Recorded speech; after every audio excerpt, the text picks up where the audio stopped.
এয়া জাবৰ জোথৰবিলাক গোট খুৱাই পেলাই জ্বলাই পেলাই এইবোৰ ছাই হ'ল। এই ছাইবোৰ এতিয়া মই ডাঙৰ গামলা এটাত চালি আছোঁ।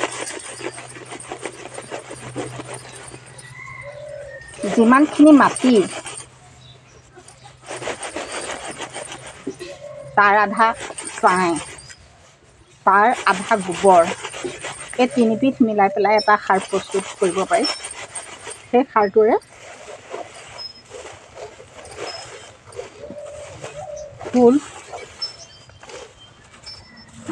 নতুবা লাও পানীলাও গুড়ি নতুবা বেঙেনা লাই এইবোৰত ব্যৱহাৰ কৰিব পাৰি। চাওকচোন খিনি কিমান ধুনীয়া।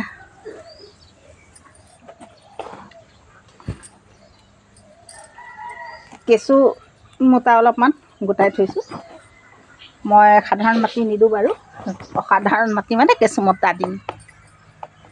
তাৰপিছত গোবৰো শুকান কৰি থোৱা হৈ আছে।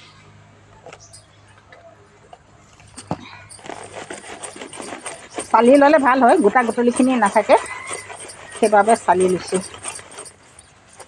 নহ'লে গোটা গুটলি বা প্লাষ্টিক কিবা কিবি থাকিব পাৰে, সেইবোৰ থাকিলে মানে মাটিখিনি ইমান ভাল নহয়।